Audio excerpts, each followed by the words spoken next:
Hi, my name is Gracie Charpentier. I am in the Tuesday-Thursday class from 11 to about 12:45.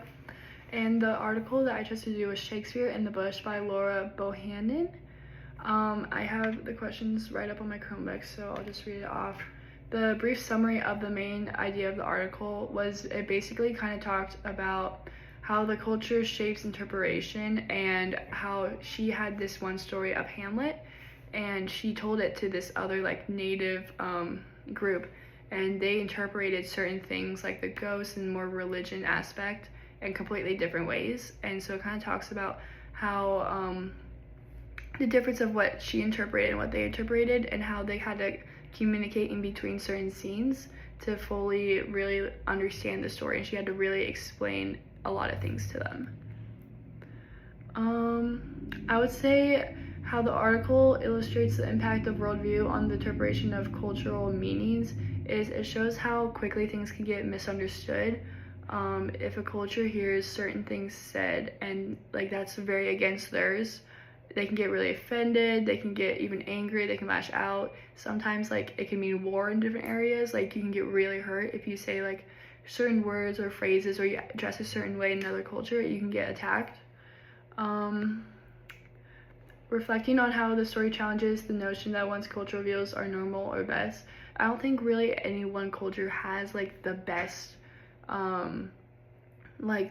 values and stuff. I think like each culture believes that their normals and their like how they live life is the best, and so I think it's all very like based on perspective and like which perspective you agree on with more.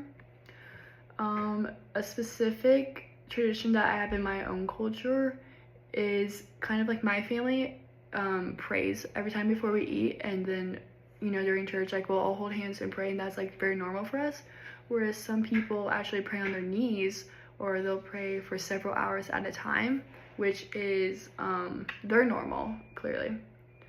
And then identifying and analyzing one of the biases within the article, and then considering how the worldview shaped the author's perception of the studied culture.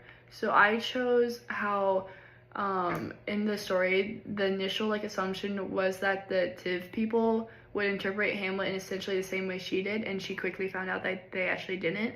And it really started from the start of the story when she was talking about Hamlet's father and how he was a ghost, and she kind of just like went through that really fast, and they were like, oh, but like what do you mean? And they like completely took it in a completely different way than what she actually meant it, and she was confused on why they didn't interpret it the same way she did. And so that's kind of like the whole thing that's about. And then another question was relating a personal experience or observation of a cultural misunderstanding, comparing this to an example from the reading. I've talked a lot about like the ghost stuff, but I think probably like a lot of people that like I knew at my old school in Oregon were very much like spiritual believers, and so they believed in ghosts and spirits and like kind of the in-between area, and they'd be like, oh, there's like this is haunted, like there's a ghost in my house, I heard weird noises.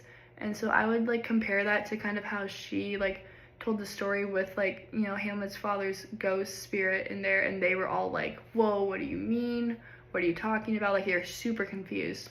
And so I would kind of like compare it to that, because I was really confused that people like generally thought ghosts were real, and I was like, oh, like what do you mean? And they like I've had people like show me like these apps that they had where you can be like, oh no, there's a spirit in the room and it's like an evil spirit or it's like good spirit, and that I was kind of like, this is not for me, this is very like new spirituality stuff, which I like had to learn about because I had no familiarity with it. And so I would just compare it to that, and how like they had like their own beliefs on ghosts and spirits, and then she kind of brought in a new belief, and there's a lot of confusion that had to be explained to her, just like it had to be explained to me. The most significant lesson or idea that I gained from the article regarding the impact of the worldview and the perception in intercultural communication is, I would say, like when you're having conversation with someone of a different culture who might have different beliefs with you, be very aware that they may not know as much as you know, or like as much as you think they know.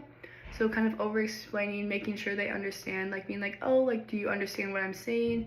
Is this being interpreted correctly? And like just making sure like there's as much communication and just as much understanding as possible, because I think when you have misunderstanding and when you have people kind of interpret things wrongly, that's when like violence can happen. You know, people can get really offended and it can turn into like a really big issue. So that's kind of just how I thought about it. Overall, I thought it was a really great article. It was really insightful for me to kind of like learn about how different cultures interpret different things. It was really cool to have Hamlet in there. I love Shakespeare, and so it was really interesting to kind of see how they interpreted the Shakespeare compared to how I interpreted when I first read it. So overall, it was a really great read. It was a great assignment, and yeah.